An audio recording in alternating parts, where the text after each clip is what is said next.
What's up guys, welcome back to another video, and today I wanted to talk about the Evercade retro handheld console.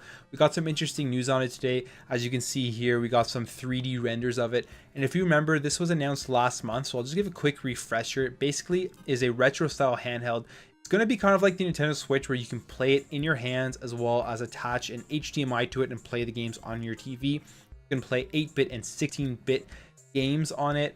You're going to have a 4 to 5 hour battery life and a 4.3-inch screen. So it's pretty much copying the Nintendo Switch in the sense that you can play it in your hands, play it on your TV, and it's going to have cartridges as well to play your games on.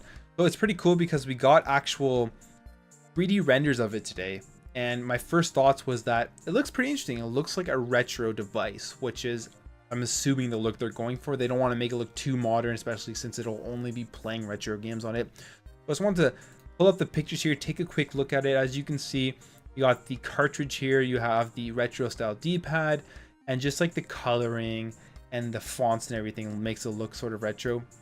And then here, this is the front. It has everything you saw in the other picture, except you see the menu, start and select.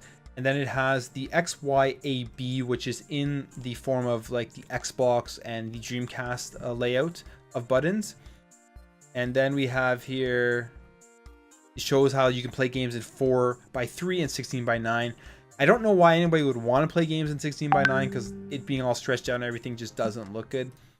And the back here, you have the mini USB to charge, you got the headphone jack, and you got the volume rocker. So I think this looks cool. I mean, I like how it comes with the actual cartridges to play games on. It'll be like multi-carts, because they announced as well that the first multi-cart will be 20 Atari games. So it'll be these 20 games here. It'll be the first collection, and it'll all be on that cart, and you'll be able to play through them all on that. Which, to me, I mean, I never grew up with Atari. I never really played Atari too much. It was before my time. So I'm not that excited about Atari. I would be interested in seeing if they get anything else on that. And I want to dive in later about why I think this may not work too well. But first, the price of this. So the price of this will be $79.99, and that will be the standard edition, which bundles one cart. Or you can pay $100, and it'll be the premium version, which will have 3 carts, and who knows what will be on the other 2 carts, because we only have that one cart that we know of right now. So the price, if you get the premium edition, is about $200 less than buying a Nintendo Switch. But obviously this thing is going to be doing a lot less than the Nintendo Switch and playing a lot lower resolution and older games, obviously. So the price, I mean, it seems, I don't know, like $79.99 I think would be perfect for the 3 cart version, and then maybe $59 or $69.99 for the standard edition bundle. But $100 may throw off some people, but it also depends on what those 2 other carts are going to be. That could make a big difference. Like if you get a huge cart of great SNES games on there, that to me would make a big difference than if it was just 2 more carts of Atari games. But right now it looks like only Atari has signed on, and I highly doubt that Nintendo is going to sign on to this. So we'll have to see, wait and see what happens with that. So when I first saw this, I was very excited. Like, it looked really cool to me, something that I would want just on a whim. But then I started to think about it, and it's like, I don't know who this is for. There's 2 things that really concern me. Firstly, Atari is making games for this. What has happened to the Atari VCS? And what has happened to all of those other retro consoles that were at Kickstarters for and had people backing it, and then they just didn't come to fruition? Like the Coleco Chameleon, for example. And then the Atari VCS, which, like I said, what's happened to it? We don't know where it is. They're remaking it. We haven't heard about what's going on with it in so long, so who knows if it'll actually come out or not. And people have already pre-ordered it and paid money for it, so that alone is crazy. But now they're adding a collection onto here, so who knows what's going on with the Atari VCS and how they got onto this as well. So that's my first concern. My second concern is, who is this for?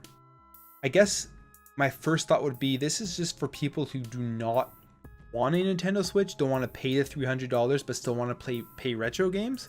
Because I was looking at some of the classic compilations of games on the Nintendo Switch already, and there's so many. Like, you don't need to buy this to play these retro games on the go. You can just buy the games on the Nintendo Switch already.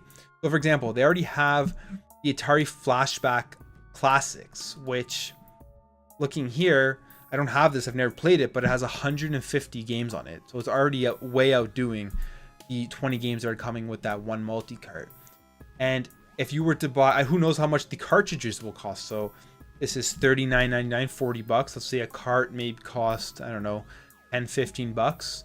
You're still not getting anywhere near the value as you would be getting with this 150 games on this compilation. Then you have other things. So if other companies signed on to this Evercade, they're already on the Nintendo Switch. So you have the Capcom beat 'em up bundles, you have the Sega Genesis Classic, you have the Mega Man games already, you have Namco Museum. So there's just so many on here. You have the Street Fighter games. I don't know if it's on this list, but those collection came out for the Nintendo Switch as well. And there's just so many. So like, who is the Evercade for? That's the thing. It's great that these things are coming out. I love retro games. I love when people come up with these new ideas for these retro consoles and stuff.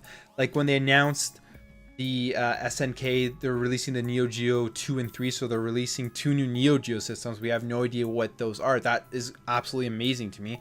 But who is this for? I really do have no idea who this would be for, especially because majority of these games you're going to get on this, you probably can already get on the Nintendo Switch in bigger compilations and potentially for cheaper, because we all know that it is more expensive to make cartridges than to just obviously download or discs or anything like that. So that's just my thoughts on this. I'm definitely going to stay up to date on how this thing progresses and how it comes along, and if people pre-order it and stuff like that, because I want to see if it succeeds, because we've seen so many of the other ones fail in the past. But that's just my thoughts. Let me know what you guys think about this in the comments below. Are you excited for the Evercade, and would you consider buying an Evercade console?